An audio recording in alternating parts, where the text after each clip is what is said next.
Sahabat Shalom sekali lagi. Hari ini kita akan melanjutkan pembahasan kebenaran firman melalui Kemah Suci session yang ketiga, dan saya beri title Fantastic Four, ya. Ini tidak ada hubungannya dengan movie yang ada di Hollywood tentang Fantastic Four, tetapi rencana Bapak Yahweh memang sangat luar biasa dengan adanya pola Ibrani yang benar, ya. Haleluya, kita akan masuk seperti biasa. Kita jangan pernah lupa bahwa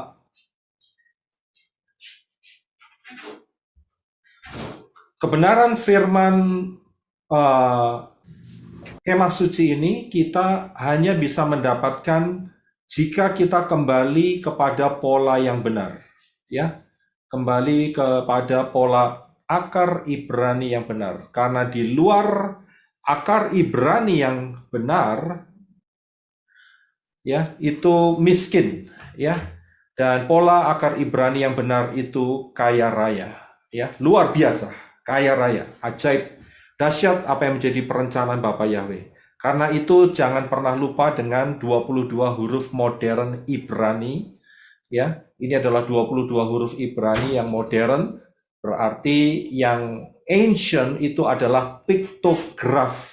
Ini dia, ya, Paleo Hebrew, ya. Jadi bukan berarti kalau modern itu sudah kecampuran dengan hal-hal yang bersifat setelah pembuangan dari Babel, akan tetapi ini sebuah pergerakan penulisan, ya. Dan piktografnya, yaitu ancientnya, itu juga ada 22 huruf, ya, dari Aleph yang adalah piktografnya kepala lembu, Bet, Gimel, Dalet, Hei, dan selanjutnya. Dan jangan pernah lupa juga bahwa di dalam pola kebenaran Ibrani ini mengandung 22 gematria, ya. Dari 22 huruf Ibrani itu juga mengandung nilai, ya, angka gematria, ya. Jadi mengandung angka gematria. Kalau Aleph itu 1, kemudian Beth itu 2, Gimel 3, Dalet 4, dan selanjutnya. Nah, ini merupakan satu pola yang Bapak Yahweh berikan di dalam kita, dan ini merupakan satu kesatuan, ya, satu paket, ya. Jadi kalau ada orang yang di luar sana yang mencoba mengatakan, bahkan bukan mencoba, mereka mengatakan gematria itu hanya sebagai hiburan, ya berarti dia membuang salah satu dari pola kebenaran firman yang Bapak Yahweh berikan. Ya, karena ini satu paket, ini satu kesatuan. Dan Bapak Yahweh menggunakan huruf Ibrani dan juga piktograf dan gematria untuk menyampaikan isi hatinya supaya kita bisa menangkap. Dan luar biasanya dengan angka gematria ada kepastian-kepastian sehingga tidak terjadi kekeliruan-kekeliruan, ya. Kita harus paham ini satu paket. Ini penting sekali, Saudara, ya. Penting sekali. Ya, kita akan masuk di dalam Kemah Suci session yang ketiga yang saya beri title Fantastic Four, ya. Nah, sebelumnya kita akan melihat ayatnya terlebih dahulu, beberapa ayat, yaitu di dalam Keluaran 29 ayat 43 sampai 46. Dan kalau nanti Saudara baca ini, kita akan melihat sebuah istilah yang modern, yaitu portal, ya, portal. Nah, kita akan baca terlebih dahulu. Silakan Henok bisa membaca buat kita semua. Terima kasih. Dan di sana aku akan bertemu dengan Bani Israel, dan tempat itu akan dikuduskan oleh kemuliaanku, dan aku akan menguduskan kemah pertemuan dan mesbah itu, dan aku akan tinggal di tengah-tengah Bani Israel. Aku akan menjadi Elohim bagi mereka, dan mereka akan mengetahui bahwa akulah Yahweh Elohim mereka, yang telah membawa mereka keluar dari tanah Mesir, agar aku tinggal di tengah-tengah mereka. Akulah Yahweh Elohim mereka. Ya, terima kasih. Jadi Bapak Yahweh memerintahkan kepada Moshe untuk membangun kemah pertemuan atau kemah suci dengan semua peralatannya, dengan dimensinya, dengan semua hal itu dengan tujuan bahwa itulah tempat di mana Bapak Yahweh akan bertemu dengan Bani Yisrael. Disitulah tempat di mana Bapak Yahweh akan tinggal di tengah-tengah Bani Yisrael. Ya, jadi ini adalah portal. Portal itu adalah pintu gerbang. Pintu gerbang yang menghubungkan, kalau kita lihat Bapak Yahweh itu ada di dalam alam supranatural, alam spiritual, roh, ya. Sedangkan manusia ada di dalam alam fisik. Karena itu harus ada yang namanya portal atau pintu gerbang, sehingga bisa ada connection, sehingga bisa ada hubungan antara alam spiritual dengan alam fisikal. Ya, jadi harus ada hubungan ini, dan Bapak Yahweh menetapkan satu tempat, bukan di satu tempat, tetapi di satu apa yang Bapak katakan kepada Mose, yaitu untuk membangun, untuk membuat yang namanya tabernakel atau kemah suci. Ya, nah kita akan lihat dulu mengenai portal atau pintu gerbang. Ya, nah kalau sudah lihat, ternyata ada banyak hal yang kita bisa lihat di dalam kebenaran firman dan kehidupan sehari-hari yang merupakan portal. Kita lihat terlebih dahulu, yang pertama adalah di dalam Kejadian 11 ayat 4 dan 5. Ya, tolong Henok bisa membacanya, terima kasih. Dan mereka berkata, marilah kita membangun bagi kita sebuah kota dan sebuah menara dan puncaknya di langit, dan membuat bagi kita suatu nama, supaya kita jangan tercerai-berai ke seluruh muka bumi. Dan turunlah Yahweh untuk melihat kota dan menara yang telah anak-anak manusia bangun. Ya, terima kasih. Kalau sudah lihat di dalam kitab Kejadian 11 ini, setelah peristiwa air bah, maka jumlah manusia itu berlipat kali banyaknya jumlahnya. Dan mereka mengadakan kesepakatan untuk membangun, berkumpul di satu kota saja dan membangun sebuah menara yang puncaknya sampai di langit. Ya. Dan dengan perbuatan tangan mereka ini ternyata membuat Bapak Yahweh itu turun untuk melihat apa yang dikerjakan oleh anak-anak manusia saat itu. Dan inilah merupakan portal. Ya. Dan kita tahu siapa yang membangun kota Babel, karena menara ini ada di Babel, yaitu adalah Nimrod. Dan Nimrod adalah orang yang pertama yang berkuasa di seluruh bumi, dan dia menjadi orang yang pemula yang melawan, ya, kehendak daripada Bapak Yahweh. Ya, dan dari situlah tercipta penyembahan dewa matahari dan banyak hal keluar daripadanya. Jadi dia merupakan orang yang pertama, dan dia adalah orang penantang Yahweh. Inilah portal yang dibangun oleh manusia. Yang kedua adalah, kalau sudah lihat di dalam Kejadian 28 ayat 16, 17, dan 19, ini juga merupakan portal atau pintu gerbang. Ya, silakan Henok untuk bisa membacanya. Terima kasih. Dan Yakub terbangun dari tidurnya, lalu berkata, sesungguhnya Yahweh ada di tempat ini, tetapi aku tidak mengetahuinya. Dan dia merasa takut dan berkata, betapa dahsyatnya tempat ini tidak lain melainkan Bait Elohim, dan inilah gerbang Syamai. Dan dia menyebut nama tempat itu Bethel, sedangkan pada mulanya nama kota itu adalah Luz. Ya, terima kasih. Jadi saudara lihat, pada saat Yakov lari daripada kakaknya yang berniat untuk membunuhnya, dan Yakov dilucuti oleh anaknya, saudaranya, saudara kembarnya, yaitu Esau, dan kemudian dia hanya dengan satu tongkat dan tinggal perbekalan yang melekat di tubuhnya saja dan pakaiannya, dan saat itu dia tertidur malamnya, dan dia ditemui oleh em, sesuatu hal yang supernatural daripada Bapa Yahweh, yaitu pada saat malam dia tidur, dia melihat sebuah penglihatan malam, ya, dia melihat sebuah mimpi, ya, dan dari situ dia menyatakan bahwa tempat di mana dia tidur itu dahsyat, luar biasa, dan dia katakan gerbang Shamayim, ya. Jadi saya tidak lagi menyebut surga karena konotasinya banyak hal, tapi yang benar adalah Shamayim.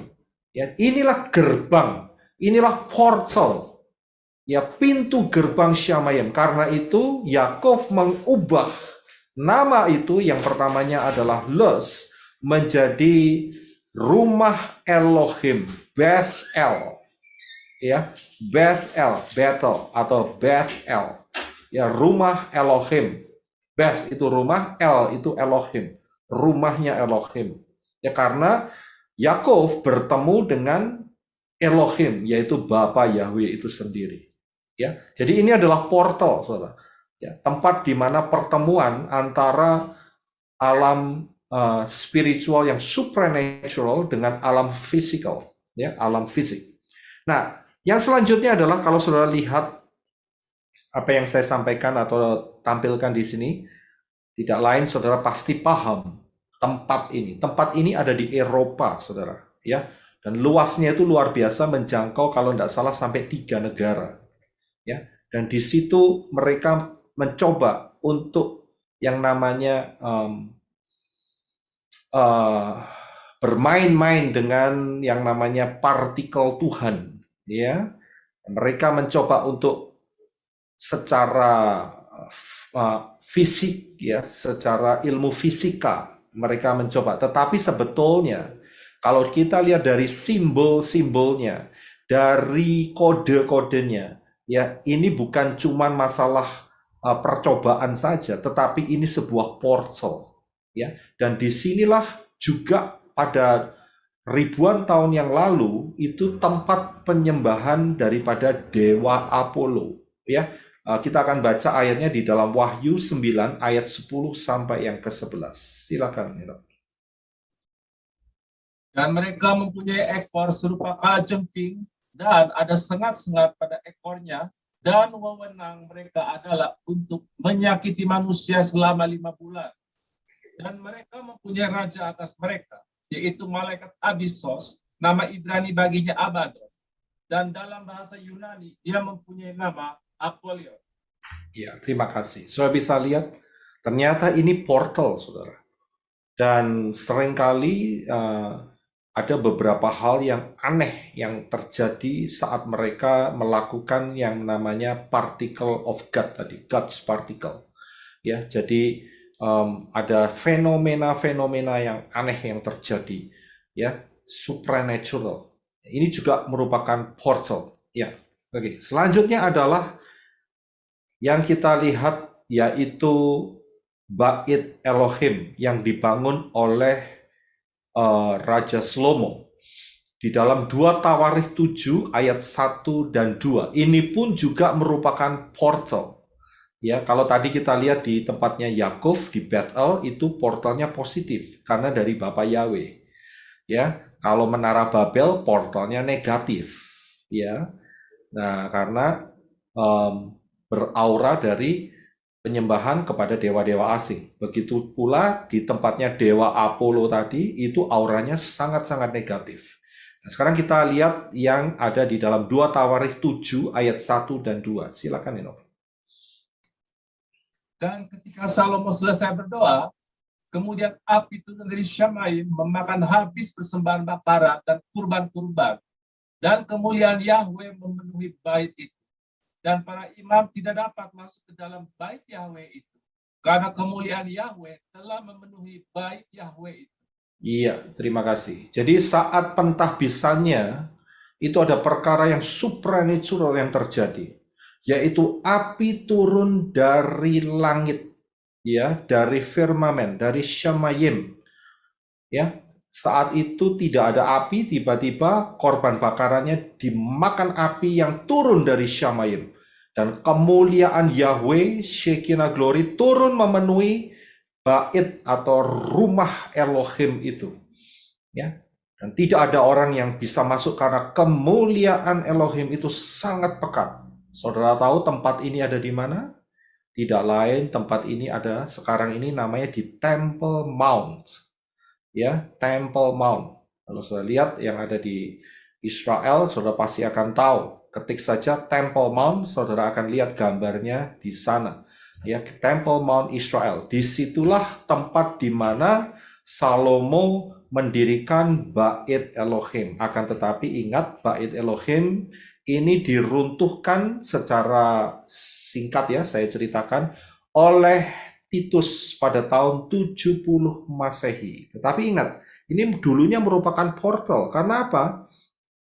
Ya, karena saat Salomo berdoa dan kemudian Bapak Yahweh mendengar dan menurunkan apinya. Nah, kita akan lihat ayat berikutnya, yaitu di dalam 2 Tawarikh 6 ayat 21.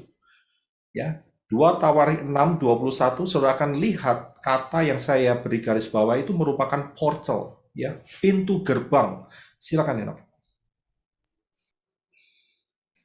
Dan engkau akan mendengar permohonan hambamu dan umatmu Israel yang telah mereka doakan ke arah tempat ini. Dan engkau akan mendengarkan dari tempat kediamanmu di Syamayim dan akan mendengar serta mengampuninya. Iya, terima kasih. Saudara bisa lihat dengan jelas ayat ini. Jadi mereka berdoa di Bait Elohim ini, yaitu di tempat yang dimana Salomo dirikan, tapi hari ini memang belum berdiri kembali, ya akan berdiri kembali dalam waktu yang dekat. Dan mereka berdoa di satu tempat, di satu sisi saja, yaitu namanya tembok ratapan. Di situ mereka juga menyelipkan doa-doa, ya saudara pasti sudah tahu mengenai ini. Dan saudara lihat ayatnya pada saat Bait Elohim ini masih berdiri saat Salomo. Ya, Salomo berdoa supaya kalau ada orang yang berdoa di tempat ini secara fisik dia berdoa dan doanya didengar di mana? Di Syamayim, di tempat kediaman Elohim. Biar doanya didengar. Doanya diungkapkan di dunia fisik, tetapi terus bisa tembus sampai ya doanya itu didengar oleh Bapak Yahweh di tempat kediaman Bapak Yahweh di Syamayim. Bukankah ini portal, saudara? Ya, ini portal, ini pintu gerbang, saudara. Ya, dan ini auranya positif karena ada aura Bapak Yahweh. Ya, walaupun sekarang sudah melampaui 2000 tahun, hampir 2000 tahun ya setelah diruntuhkan oleh Titus, tetapi auranya tetap masih melekat kuat di tempat ini ya. Luar biasa karya Bapak Yahweh. Nah, kita akan lihat yaitu bahwa saat Bapak Yahweh memerintahkan kepada Moshe untuk mendirikan kemah, ya ingat ya, kemah suci. Inilah juga merupakan portal supaya Yahweh, Bapak Yahweh, itu tinggal di tengah-tengah umat Israel, seperti yang dikatakan tadi. Ya, inilah pintu gerbang yang menghubungkan antara Bapak Yahweh dan dunia fisik ini. Ya, seperti yang telah kita baca tadi, Keluaran 29 ayat 43 sampai 46. Ya, saya baca yang 46 saja. Dan mereka akan mengetahui bahwa akulah Yahweh Elohim mereka yang telah membawa mereka keluar dari tanah Misraim, Mesir, agar aku, Yahweh, tinggal di tengah-tengah mereka. Luar biasa. Ya, dan akulah Yahweh Elohim mereka. Jadi penyertaan yang dahsyat itu ada di Bani Israel, dan ini tidak pernah terjadi di bangsa-bangsa lain. Ingat, keselamatan datang dari Israel melalui nama Yahweh. Ya, jadi ini penting sekali, saudara. Inilah pintu gerbang. Nah, kalau kita bicara soal pintu gerbang, ya, maka kalau kita lihat angka gematria dan piktografnya, ini akan diwakili dengan huruf yang keempat, yaitu Dalet. Ya, huruf yang keempat. Dan Dalet memiliki piktograf atau gambar yang adalah pintu. Dari sini kita bisa melihat ini bukan kebetulan, ini sebuah perencanaan yang sangat detail oleh Bapa Yahweh, karena dia mengasihi manusia supaya manusia bisa supaya manusia bisa paham, supaya manusia bisa understand ya kasihnya, rencana keselamatannya, karena manusia butuh keselamatan supaya bisa masuk ke dalam pintu keselamatan. Saya harus kasih tahu berulang-ulang bahwa Bapak Yahweh itu tidak perlu sorga. Bapak Yahweh tidak perlu Syamayim karena dialah yang menciptakan Syamayim. Saudara dan saya dan umat manusia itulah yang membutuhkan Syamayim karena kita tinggal sekarang ini masih di dalam dunia yang porak-poranda, yaitu jatuh di dalam dosa. Ya, karena itu kita yang butuh Syamayim. Nah, kalau kita butuh Syamayim, maka kita harus punya perjanjian dengan Bapak Yahweh. Ya, perjanjian, covenant, dan kita harus mengikuti apa yang menjadi isi hati Bapak Yahweh. Nggak sembarangan nyelonong begitu, saudara. Kalau nyelonong itu namanya maling, saudara ya. Nggak begitu, harus ada aturannya. Ya. Nah, aturannya itu tertuang di mana? Aturannya tertuang di dalam Torah, karena Torah itu pengajaran. Nah, kalau menolak Torah, aturannya siapa yang mau dipakai? Karena itu, banyak orang yang menolak Torah, mereka jadi satu kelompok yang namanya kurang ajar. Karena mereka menolak Torah, mereka tidak mau tunduk kepada Torah. Tidak mau diajar, jadi pantas kalau saya ngomong kurang ajar ya. Jadi itulah kenyataan realita di tengah-tengah kita. Ya, ada orang-orang yang menolak untuk diajar oleh Torah. Jadi cocok buat mereka dengan istilah orang-orang yang kurang ajar. Ya, yang selanjutnya kalau kita melihat angka 4, angka Dalet ya, itu diwakili oleh satu piktograf yaitu pintu. Nah, kita akan lihat melalui sisi yaitu kemah suci. Kalau kita lihat kemah suci ini ada 3 bagian. Bagian yang pertama adalah pelataran, dan pelataran ini mempunyai 4 sisi. Inilah yang saya kasih tahu namanya Fantastic Four. 4 sisi. Pelataran ini punya 4 sisi. Atas, yang kalau sudah lihat gambar yang saya tampilkan di atas, sudah lihat berapa sisinya? 4, bukan 5. Ya, Bapak Yahweh bisa nggak bikin 5 atau 6? Ya bisa-bisa saja. Tetapi kenapa kok Bapak Yahweh memilih Fantastic Four? Karena ada planningnya, saudara. Ya, Bapak Yahweh punya pola. Ya, punya pola. Ya. Kemudian, bagian yang kedua adalah ruang suci. Yang saya kasih garis atau kotak merah itu ruang suci. Ya, pelataran itu bagian luar, yang kedua adalah ruang suci. Nah, ruang suci ini pun juga mempunyai 4 sisi, Fantastic Four. Saya bisa lihat di sini. Ya. Dan setelah ruang suci ada satu ruang yang lebih dalam yaitu ruang maha suci. Juga mempunyai 4 sisi. Ya. Tetap Fantastic Four. Mengapa dari pelataran, ruang suci dan ruang maha suci semuanya memiliki 4 sisi? Karena ini adalah satu hal yang konsisten di hadapan Bapa Yahweh. Yohanes 10 ayat 30, Yeshua mengatakan, aku dan Bapa adalah satu. Ini konsisten, saudara. Bukan 2 pribadi, 1 pribadi. Ya, aku dan Bapa adalah ehad, satu. Ya, jadi mereka yang di luar saya mengatakan Bapak sendiri, anak sendiri, roh sendiri, itu kena spirit of Hellenisme. Ya, spirit yang dibangkitkan oleh kaum Yunani. Ya. Tidak demikian. Pola Ibrani, Echad, satu, Esa. ya, ini tetap konsisten, baik pelatarannya, baik ruang sucinya, dan ruang maha sucinya tetap memiliki 4 sisi. Kemudian, Fantastic Four yang berikutnya, yaitu kalau saudara lihat pintu gerbangnya. Ya, pintu gerbang masuknya cuma satu, saudara. Ini persis seperti yang minggu lalu, yaitu di dalam pembahasan mengenai Noah dan 2029. Pintunya itu hanya satu juga. Ya, nah, kita akan lihat mengenai pintu masuk ini, yaitu di dalam Keluaran 27 ayat 16. Silakan Henok untuk membaca. Terima kasih. Tetapi untuk pintu gerbang pelataran itu tirai 20 hasta dari kain ungu tua dan kain ungu muda, kain kermisi dan dari lenan halus yang dipintal benangnya, tenunan yang berwarna-warna dengan 4 tiangnya dan 4 alas tiang itu. Iya, terima kasih. Saudara bisa lihat di sini, ya, bagaimana Fantastic Four, 4 jenis kain yang dipakai. Saya pakai terjemahan baru karena lebih bisa ada membedakan ya tulisannya.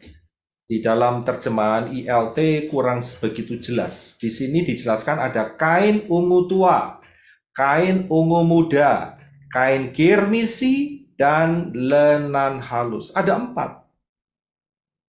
Ini bukan satu hal yang kebetulan atau Bapak Yahweh begitu ada ide sembarangan. Tidak, ini merupakan pola, pattern.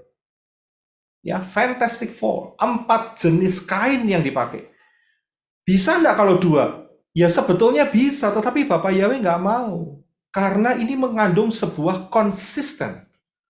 Ya, kode-kode yang konsisten.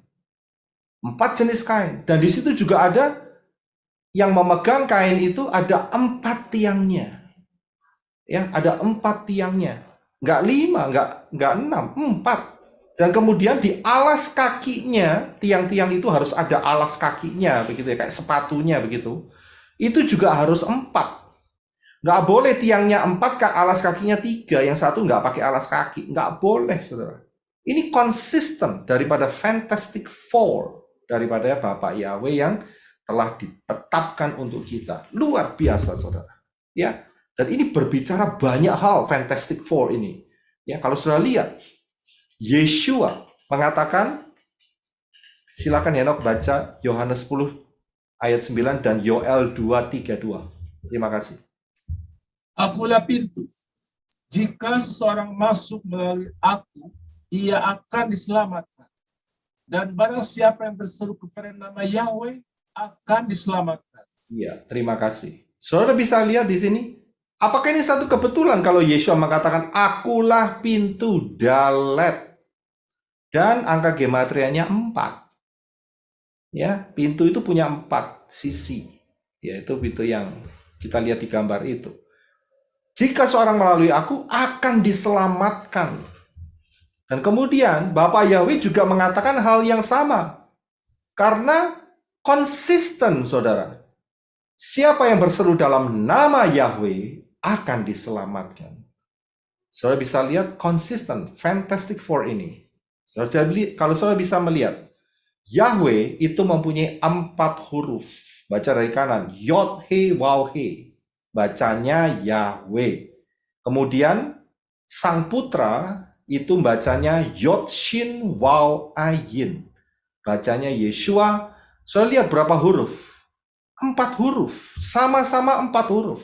Konsisten dan tetap, saudara. Ya, nggak berubah. Ini adalah pola yang ditetapkan Bapak Yahweh untuk bicara kepada kita. Inilah jalan keselamatan. Karena itu, di luar 2 nama ini pasti tidak konsisten. Jadi, di luar 4 huruf ini adalah penyesatan. Saudara bisa lihat, karena itu jangan sampai tersesat, saudara. Orang-orang yang tersesat akan dicaplok pasti oleh Satan. Karena ingat, ya, kata penyesatan itu ada unsur satannya di situ, saudara. Saudara bisa lihat dalam hal ini. Jadi karena itu jangan sampai tersesat. Ya, kalau orang lain mau tersesat ya biar mereka tersesat, itu haknya mereka untuk tersesat. Tapi kita sebagai mempelai Yeshua HaMasiah, kita harus punya fondasi yang benar. Jangan sampai tersesat. Jangan sampai dicaplok Satan. Ya, hati-hati dalam hal ini. Jangan sampai tersesat karena ada Satan di sini. Ya, paham di sini ya. Dari 4 huruf Yod He Waw He dan Yod Shin Waw Ayin yang konsisten dengan angka 4 dalet. Karena itu inilah Fantastic Four. Yang berikutnya, kalau saudara lihat di dalam Yehezkiel, kitab Yehezkiel, maka saudara akan melihat suatu fenomena ya yang dilihat Yehezkiel. Saya harus kasih tahu terlebih dahulu bahwa Yehezkiel ini adalah nabi yang ada di dalam pembuangan ke Babel. Dan Yehezkiel ini tahunnya sama dengan Nabi Yeremia. Kalau Yeremia itu ada di Yerusalem, sedangkan Yehezkiel itu ada di Babel. Dan mereka punya jarak cukup jauh, sekitar 600 mile kalau tidak salah. Ya, dan saat itu tidak ada yang namanya seperti saudara dan saya sekarang ini. Kita bisa streaming sama-sama, kita bisa chatting sama-sama. Nggak ada WA, nggak ada Telegram, nggak ada Zoom, saudara. Ya, tetapi baik Yeremia dan Yesaya mempunyai message yang sama daripada Bapak Yahweh. Ya, ini alam supernatural, saudara. Nah, kita mau coba lihat apa yang dilihat oleh Yehezkiel, ya, di dalam fenomena saat dia ditemui oleh hadirat Bapa Yahweh. Kita baca di dalam Yehezkiel 1 ayat 4-5. Silakan. Dan aku melihat, tampaklah angin badai datang dari utara dengan awan yang besar menyelubungi dan kilatan api yang menyambar-nyambar. Di sekelilingnya ada cahaya, dan tengah-tengah api itu terdapat kilauan seperti batu ambar. Dari tengah-tengahnya juga tampaklah 4 makhluk hidup. Dan beginilah wujud mereka. Mereka tampak seperti manusia. Ya, kita stop sampai di situ. Terima kasih. Jadi saat dia lihat si Yehezkiel ini, maka dia lihat ada 4 makhluk hidup. Lah kok enggak cuma 3 atau 2? Tetapi dari sini kita bisa melihat, maksud saya, adalah konsistensi daripada Fantastic Four. Ya, ada 4 makhluk hidup. Dan inilah kerub.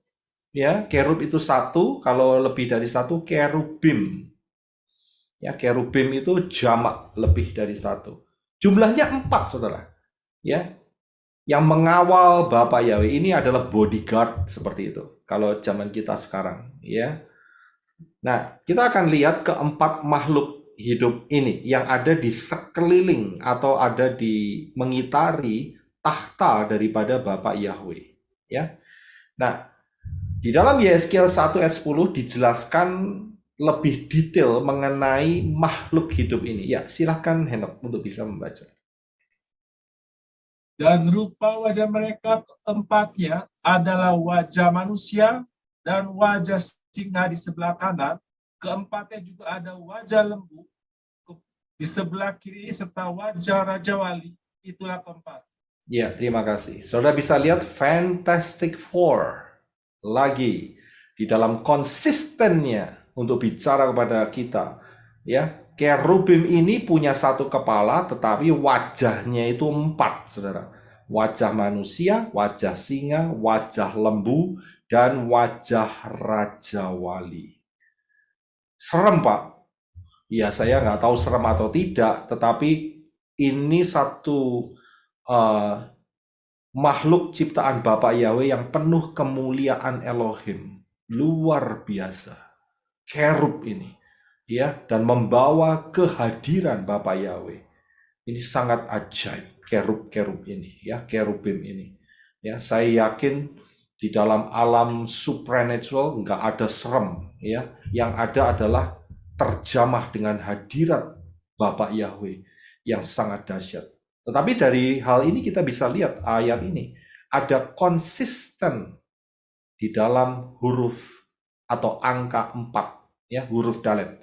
Fantastic Four. Nah, kita akan lihat apa yang dilihat oleh Yehezkiel ternyata juga tertuang di dalam Wahyu 4 ayat 6 sampai yang ke-7. Ya, silakan Henok. Dan di tengah-tengah tata itu serta di sekeliling tata itu ada 4 makhluk hidup yang penuh dengan mata di depan dan di belakang. Dan makhluk hidup yang pertama itu serupa singa. Dan makhluk hidup yang kedua itu serupa lembu. Dan makhluk hidup yang ketiga itu yang memiliki muka seperti manusia. Dan makhluk hidup yang keempat itu serupa Raja Wali yang sedang terbang. Iya, terima kasih. Soalnya bisa melihat jarak antara Yehezkiel dan Yohanes ini sekitar 400, 500, 600 tahun, saudara. Tetapi saudara lihat sebuah konsisten yang terjadi. Apa yang dilihat oleh Yehezkiel itu sama dengan yang dilihat oleh Yohanes di dalam Wahyu, yaitu kerubim yang mempunyai 4 wajah, singa, lembu, manusia, dan Raja Wali. Dan inilah, kalau kita bisa lihat zamannya Yehezkiel di Babel saat itu, ya, dan juga Yohanes yang ada di Pulau Patmos, itu sama, saudara, karena memang satu, ya, Bapak Yahweh sudah memberikan hal yang sama, ya, nggak berubah. Nanti kalau saat kita ke Shamayim, ya kita akan melihat hal yang sama, saudara. Ada 4 kerubim sebagai bodyguardnya Bapak Yahweh. Kita akan melihat hal yang sama. Yehezkiel lihatnya 4 kerubim, Yohanes melihatnya 4 kerubim, ya, dan kita juga akan melihat 4 kerubim ini.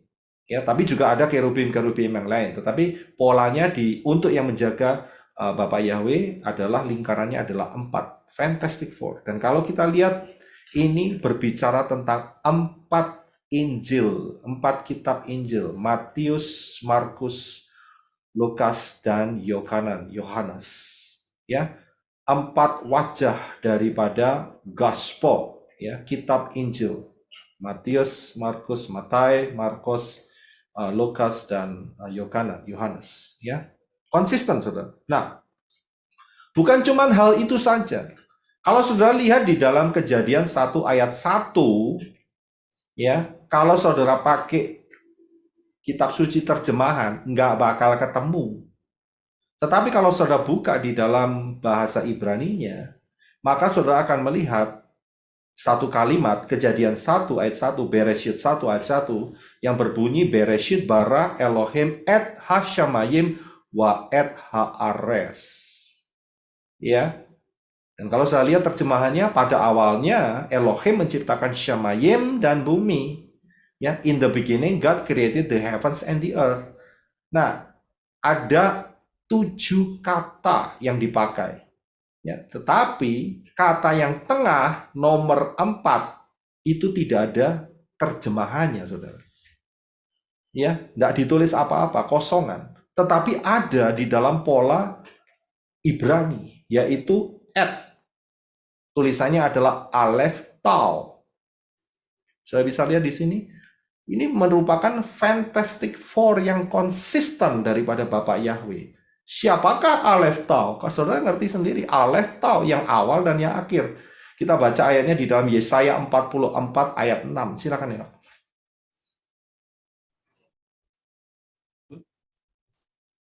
Beginilah Yahweh, Raja Israel, dan yang menebusnya, Yahweh Shebaot, atau semesta alam, berfirman, Akulah yang awal, Aleph, dan aku yang akhir, Tav, dan tidak ada Elohim selain aku.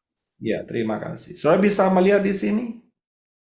Ya, kalau saudara tetap masih berkukuh atau tidak mau kembali ke pola Ibrani yang benar, maka saudara miskin tidak bisa melihat kebenaran ini. Hanya orang-orang yang kembali ke pola Ibrani yang benar dengan rendah hati mengakui bahwa pola Ibrani itu benar, maka dia akan mendapatkan kekayaan ini. Saudara akan bisa melihat hal ini. Ya, bagaimana tangan Bapak Yahweh ada di dalam Kejadian 1 ayat 1. Aleph Tau, Aleph Tav.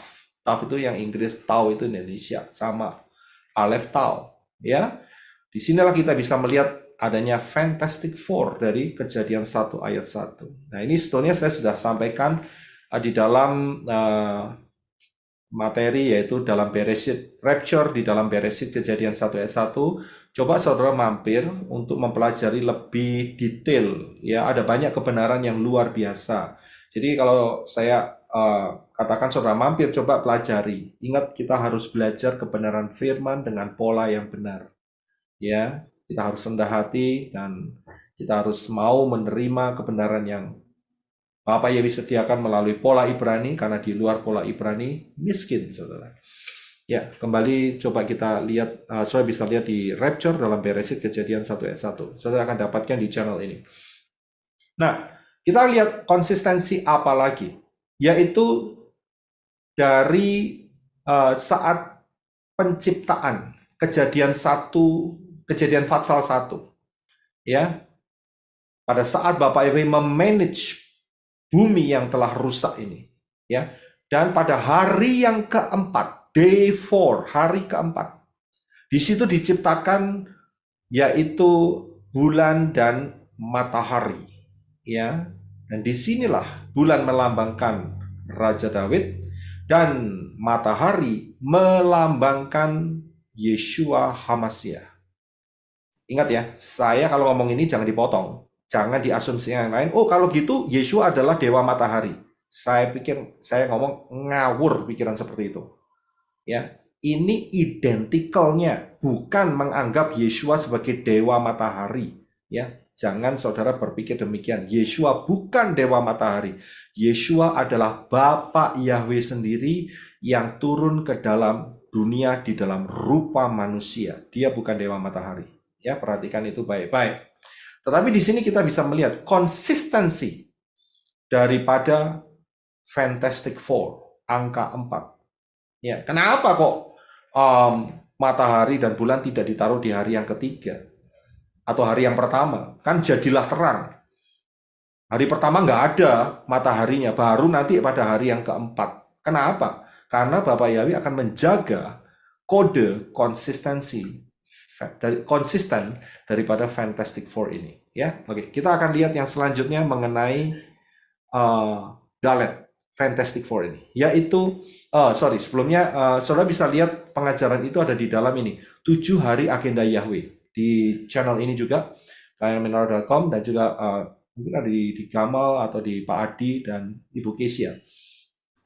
Channel, ya, coba saudara bisa melihat, mencarinya, dan mendapatkan pengertian yang luar biasa ini. Dan ini akan berbicara soal zaman akhir juga, saudara. Ya, di dalam pembahasan 7 hari agenda Yahweh. Ya, dari sini kita bisa melihat juga bahwa kalau saudara lihat, hari kematian Yeshua HaMashiach itu adalah hari Rabu. Hari Rabu itu hari keberapa? Hari Rabu itu hari keempat, saudara. Fantastic Four. Ya, konsisten, saudara. Yeshua mati pada hari keempat, bangkit 72 jam setelah hari keempat, yaitu pada hari Shabbat. Yeshua tidak bangkit pada hari Minggu. Jelas sekali, hitung dengan perhitungan. Ya, matinya Rabu sore, jam 3 sore, lebih sedikit. Kalau 72 jam akan tiba di hari apa? Udah gitu aja. Ya. Yang lain adalah hari Syabat, sekitar jam 3 sore. Ya, kalau begitu bagaimana orang-orang yang mengatakan bangkitnya hari Minggu? Hari Minggu itu mereka ketahuan kuburnya sudah kosong, ketahuan. Ya, karena sudah bangkit. Karena bangkitnya kapan? Sabtu, Syabat. Karena ini akan menggenapkan rencana Bapa Yahweh di dalam Yeshua yang akan berkuasa pada 1000 tahun, masa kerajaan 1000 tahun, yaitu hari yang ke-7. Itu konsep pola yang sudah tepat, saudara. Ya, jadi jangan lagi pakai pemikiran Yeshua bangkit Minggu. Keliru, saya bilang. Hitung saja, kan bisa matematika, kan? Ya kan?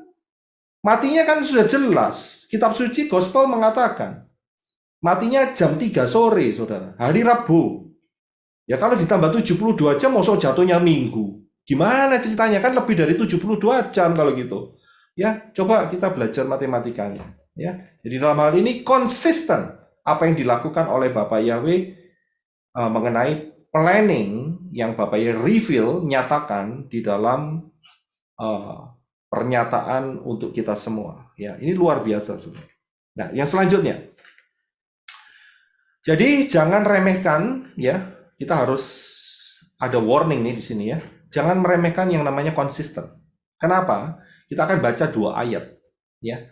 Kalau yang namanya konsisten itu nggak berubah, saudara. Coba kita lihat Kejadian 1 ayat 14 dan Daniel 11:35. Silakan Henok. Terima kasih. Dan Elohim berfirman, biarlah ada benda-benda penerang pada cakrawala di langit untuk memisahkan antara siang dengan malam. Dan mereka ada untuk tanda-tanda dan untuk musim-musim yang tetap dan untuk hari-hari dan tahun-tahun. Dan sebagian dari orang-orang yang bijaksana itu akan tersandung untuk menyaring, membersihkan, dan memurnikan mereka sampai pada akhir zaman. Sebab akhir zaman itu masih belum mencapai waktu yang telah ditetapkan. Ya, terima kasih. Saudara perhatikan di sini ada kata tetap. Jadi kalau konsisten itu tetap, nggak akan berubah. Tidak akan berubah. Ini pola yang tidak akan berubah. Kalau di Indonesia sekarang hari Sabtu, ya besok saudara pasti hari Minggu. Karena konsisten saudara. Nggak mungkin besok hari Rabu. Ya, ayo siapa yang berani? Yang ngomong besok hari Rabu, padahal hari ini hari Sabtu. Besok hari Rabu. Ada yang berani ngomong? Ya, nggak akan ada yang berani kan? Ya pasti akan dianggap gila, saudara. Ya memang benar, karena nggak konsisten, saudara. Bapak Yahweh itu konsisten loh di dalam Fantastic Four ini. Ya, kita akan lihat selanjutnya. Kalau sudah lihat, jika pola angka 4 konsisten, bagaimana dengan pola angka 7? Ya, jika pola angka 4 konsisten, bagaimana dengan pola angka 7? Pasti juga akan konsisten. Karena Bapak Yesus sudah menetapkan 2 ayat tadi yang kita baca. Apakah ini satu kebetulan? Kalau Yeshua matinya adalah tahun ke-4000 setelah kejatuhan Adam dan Hawa. Bukankah itu angka dalet, angka 4, Fantastic Four, konsisten daripada Bapak Yahweh? Apakah ini satu kebetulan atau perencanaan daripada Bapak Yahweh? Sudah bisa lihat? Tapi banyak orang masih nggak percaya kalau sekarang ini kita sudah mendekati pengangkatan. Tragis banget gitu loh. Ya. Karena kita sudah hampir memasukin hari yang ke-7. Kita ini sudah tahun 2023, saudara. Sejak kejatuhan Adam dan Hawa, kita ini hampir menggenapi. Saya bilang hampir menggenapi karena penggenapannya itu tahun ke-6000, saudara. 6000 tahun. Sekarang kita ini sudah dihitung melalui pola Shemitah. Saudara coba cari ya 2 pengajaran saya, yaitu di dalam pola Shemitah dan kemudian yang satunya adalah High Alert 2026. Itu saya jelaskan mengenai perhitungan Shemitah di situ. Kita ini sudah dekat loh saudara, benar-benar dekat. Namanya konsisten yang nggak akan bakal meleset saudara. Perhatikan aja di situ. Kalau meleset itu namanya nggak konsisten. Fantastic Four ini saudara. Saya bisa lihat Yeshua matinya tak persis tahun ke-4000. Ya. Mulai dihitung sejak kejatuhan Adam dan Hawa. Dan dari Yeshua sampai sekarang hampir 2000 saudara. Hampir 2000. Ya. Kurang dikit. Ya. Jadi kita harus betul-betul waspada, kita harus berjaga-jaga. Kalau saya ungkapkan di sini, ya, ada yang ngomong katanya ini membuat orang punya pemikiran nanti saja saya bertobat detik-detik terakhir. Loh, itu bukan tujuan saya menyampaikan ini. Tujuan saya menyampaikan ini supaya kita berjaga-jaga. Ingat loh, Bapak Yahweh itu tidak mau menerima iman yang sakdet saknyet. Ya nanti saja, itu kan masih rapture-nya 2026.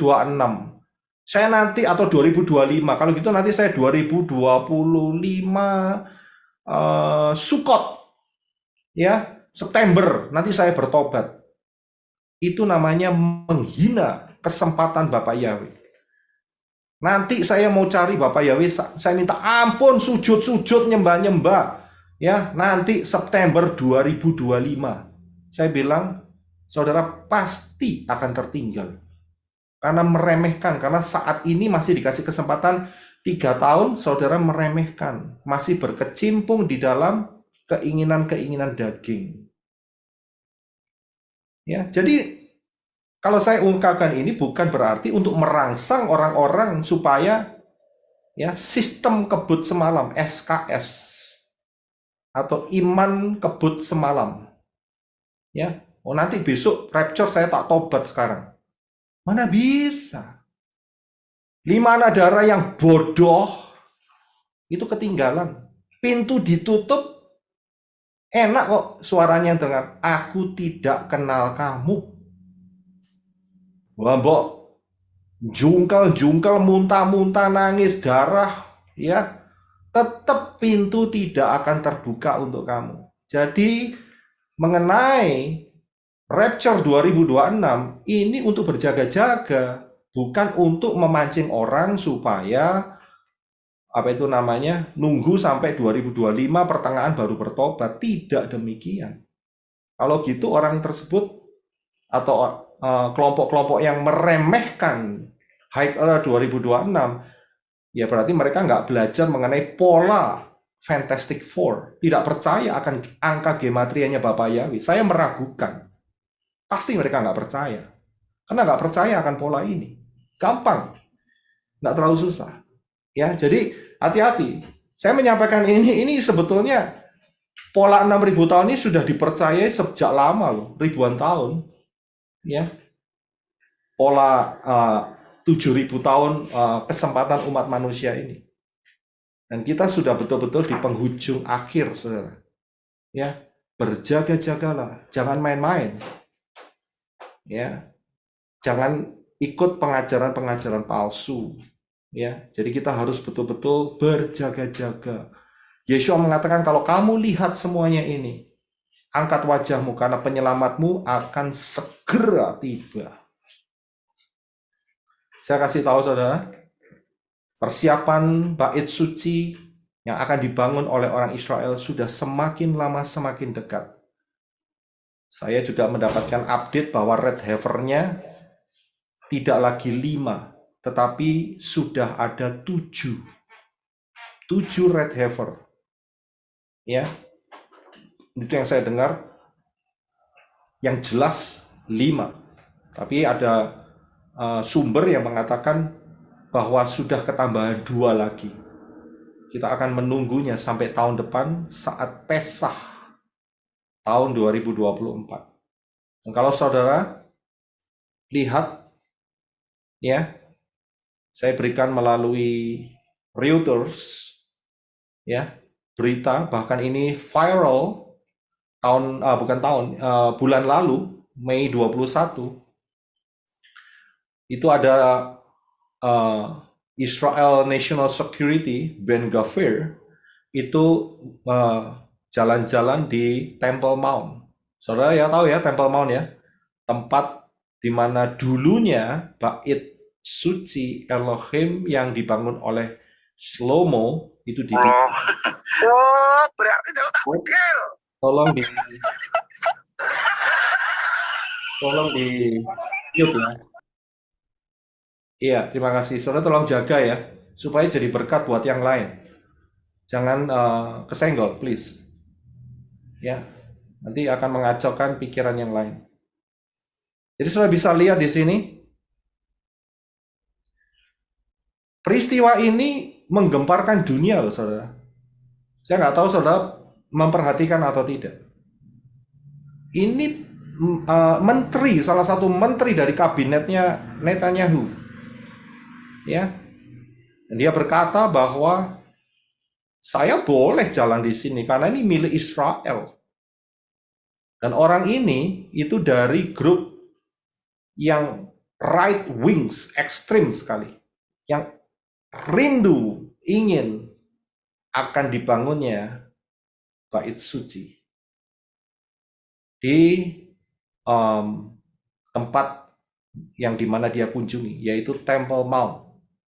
Itu bulan lalu. Ini jangan diremehkan. Saya kasih tahu, beberapa hari yang lalu dalam minggu ini. Mau tak telepon Cik Tuti ya. Sorry, harus di mute please, Ini kelepas lagi nih. Ya, terima kasih. Ya, kalau saya lihat apa yang terjadi dalam minggu ini, saudara, saya berikan dari dua sumber. Yang pertama dari Jerusalem Post, yang kedua dari CNN Indonesia. Saudara lihat tanggalnya yang saya lingkari, 12 Juni. Di Indonesia masuknya tanggal 14 Juni. Ada satu peristiwa, yaitu bahwa salah satu anggota kabinet mengusulkan bahwa Temple Mount harus dibagi. Ada daerah yang punyanya Islam, ada daerah yang punyanya Yahudi. Ini baru, saudara. Nggak pernah terjadi seperti ini. Kita jangan main-main apa yang terjadi beberapa hari ini. Kenapa? Dan proposalnya seperti ini. Kalau saudara lihat Temple Mount dari atas, ya, itu yang namanya Western Wall, yang tempatnya orang doa tadi, ya, itu yang di sebelah kiri bawah itu Western Wall. Dan ternyata Masjid Al-Aqsa itu ada di bagian selatannya, saudara. Saudara bisa lihat Al-Aqsa Qibli Mosque itu di bawah selatan. Yang tengah, yang kuning itu bukan masjid, saudara.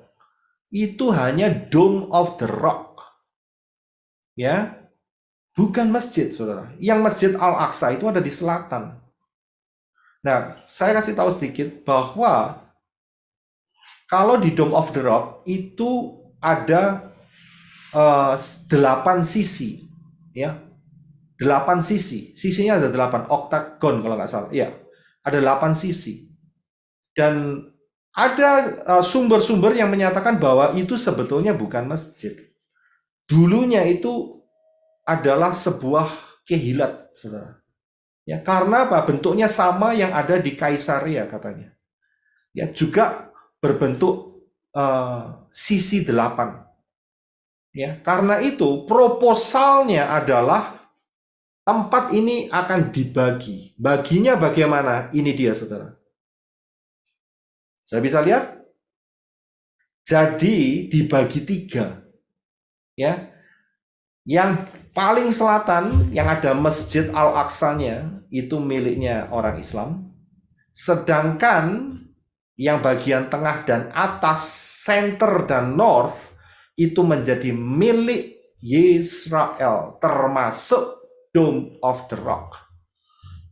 Kalau proposal ini terus bergulir dan jadi, perhatikan saudara, ya, bahwa Israel mempunyai hak untuk membangun bait suci yang ketiga. Ini tidak lama lagi. Ini sangat-sangat serius. Berarti semua penggenapan firman akan terjadi. So bisa lihat planning ini nggak dibagi itu Dome of the Rock itu punyanya Islam. Tidak, saudara. Ya, ini sedang bergulir, ada di dalam istilahnya itu kayak DPR atau MPR-nya daripada Israel. Ini sedang terjadi dalam minggu-minggu ini. Kita tunggu saja.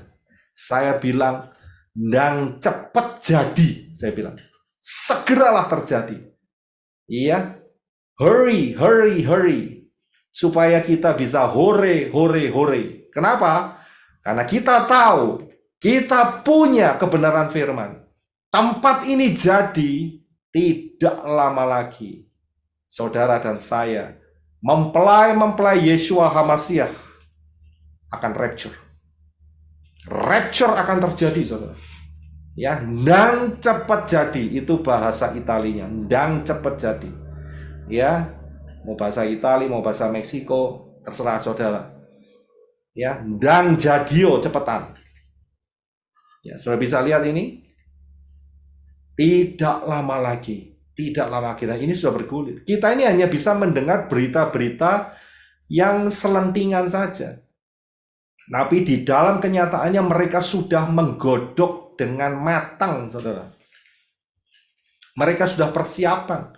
Persiapan bait suci itu begitu mahal sekali. Sudah bisa lihat harganya satu menorah yang ada di Yerusalem berapa millions itu. Dari emas murni. Sudah bisa lihat. Apakah mereka cuma mau main-main saja, buang-buang keuangan untuk itu? Tidak, saudara. Ini ada perencanaan yang sudah cukup matang sekali. Ya, dan mereka mengadakan yang namanya latihan-latihan Kohenim, orang-orang Lewi. Mereka sudah lakukan itu semua. Mereka sudah menyimpan 9 Kohenim yang tidak pernah menyentuh mayat. Mereka sudah secure itu semua. Nah, tujuannya untuk apa kalau nggak untuk bangunan ini akan berdiri? Dan kita tahu, saudara, kalau bangunan ini berdiri, rapture akan terjadi. Masih meremehkan High Alert 2026 dengan pola Shemitah? Saya bilang yang meremehkan rugi sendiri. Ya, saya tidak mau meremehkan. Saya rindu masuk dalam rapture. Ya, tergantung siapa yang mendengarkan sekarang. Masih mau percaya atau tidak percaya? Saya tidak punya urusan dengan itu. Ya, yang saya rindukan, saya berserta keluarga dan tim yang Bapak Yahweh percayakan masuk di dalam rapture. Ya. Ini ada di tengah-tengah kita, ini ada di depan mata kita, saudara. Ya, dan saudara tahu mereka pasti menentang. Memang betul. Saudara cek aja di CNN Indonesia di mana-mana, saudara ketik mengenai pembagian Temple Mount ini. Ya. Ramai, saudara. Ya, tapi ingat, kalau sudah timingnya Bapak Yahweh, siapa yang berani ngelawan? Kita baca satu ayat, yaitu di dalam Wahyu 11 ayat 1 dan 2. Silakan, Enoch. Dan kepadaku diberikan sebatang bulu serupa tongkat pengukur, dan malaikat itu berdiri sambil berkata, bangunlah dan ukurlah tempat kudus Elohim dan mesbahnya, dan mereka yang menyembah di dalamnya. Namun kecualikanlah halaman sebelah luar tempat kudus, dan janganlah mengukurnya. Karena dia telah diberikan kepada bangsa-bangsa, dan mereka akan menginjak-injak kota suci itu selama 42 bulan atau 3,5 tahun. Masa 666. Ya, terima kasih. Saudara bisa lihat, tiba-tiba saja kita disentakkan dengan proposal pembagian daripada Temple Mount ini. Dan ini akan menggenapi banyak hal yang akan terjadi. Kita akan lanjutkan minggu depan. Ingat bahwa kita sudah masuk di cycle Shemitah yang terakhir. Kita ada di Juni 16. Kita sudah masuk di dalam 3,5 tahun yang pertama, cycle yang pertama. Dan Bapak Yahweh melalui Yeshua Mashiach mengatakan bahwa jika waktunya tidak diperpendek atau dipersingkat, maka semua manusia tidak akan selamat. Tetapi oleh karena orang-orang pilihan, waktunya akan dipersingkat. Bagaimana Pak cara mempersingkatnya? Lihat pengajaran rahasia 1290 hari, 1335 hari. Dari perhitungan ini, saudara akan temukan bahwa rapture akan terjadi. Ya, dengan pola ini akan terjadi. Ya, perhitungan ini Januari 2026 atau akhir 2025. Ya, saudara lihat saja pengajarannya di situ. Ya, berjaga-jagalah. Bagi yang mendengar ini yang belum masuk di dalam keselamatan, jangan pede.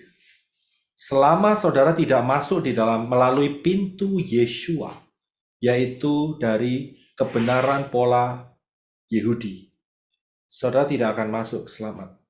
Karena siapa? Yeshua, Bapak yang mengatakan Yoel 2:32, siapa yang berseru kepada nama Yahweh akan diselamatkan. Tidak ada nama lain yang menyelamatkan. Hanya nama Yahweh dan nama Yeshua HaMashiach. Di luar itu, mau teriak-teriak si A, si Y, ya si J, si siapa itu namanya lagi, ya orang Chinese lagi, ya atau orang dari suku bangsa yang lain, di luar itu, ya di luar nama Yahweh, di luar nama Yeshua, tidak akan selamat. Ya, ingat saya tidak menghakimi loh.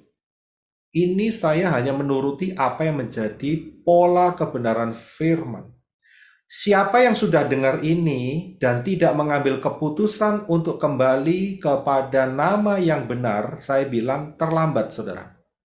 Saudara masih tetap bersikeras dengan nama Yunani, dengan menyembah sesembahan Arab, ya, Arab maksudnya Arab kuno, bukan Arab sekarang. Arab sekarang percaya Yahweh loh ya, dan percaya Yeshua. Saudara dengar dan saudara masih tetap memegang nama-nama itu, ingat, saya bilang terlambat. Karena waktunya sudah semakin dekat dan saudara tidak bertindak, saudara tambah keras hati. Ya, tidak mengikuti pola yang telah ditetapkan oleh Bapak Yahweh. Fantastic Four. Ya, karena itu masuklah melalui pintu yang benar. Yahweh dan Yeshua HaMashiach. Dan setelah itu jangan keras hati, masuk dalam baptisan pembaharuan. Ya, jangan merasa pede dengan pengajaran sekali baptis cukup untuk selama-lamanya. Yang rugi saudara sendiri. Ingat ya, yang rugi saudara sendiri, bukan saya. Ya, yang rugi saudara sendiri. Perhatikan tuh baik-baik. Dan kembali ke pola Ibrani yang benar, dengan pengajaran yang benar. Jangan lagi 25 Desember Natalan, itu Dewa Matahari, penyembahannya kepada Dewa Matahari. Jangan lagi ya Easter karena menyembah Dewi kesuburan, Ishtar. Jangan lagi Rabu Abu, Kamis apa ya, enggak tahu Kamis Pahing, Jumat Kliwon, ya saya nggak ngerti. Ya kan? Sudah, tinggalkan itu semua. Saudara adalah ciptaan yang baru. Sudah menerima nama Yahweh dalam Yeshua, sudah dibaptis di dalam baptisan yang benar, belajarlah pola yang benar, jangan ngawur. Ya, hati-hati juga dengan istilah-istilah yang merugikan, yang menyeleweng. Yahshua, Ahayah, Yehova, itu menyeleweng semua. Gematrianya nggak sama, bukan Fantastic Four lagi. Ya, teman-teman yang membutuhkan pelayanan baptisan pembaruan, kunjungi pelayanan Menorah. Saya sudah taruh di sana sebelah kiri atas, di bawah home. Untuk sementara ini, karena website ini sedang terus lagi dipersiapkan oleh anak-anak kami, tim kami. Ya, untuk sementara ini tetap saudara bisa membukanya dan ada informasi mengenai mempelai-mempelai Yeshua HaMashiach yang akan membantu saudara untuk baptisan pembaharuan. Ya, jadi itulah yang saya sampaikan mengenai kebenaran yang Bapak Yahweh taruh di dalam hidup kita semua. Fantastic Four. Bapak Yahweh memberkati kita semua. Shalom.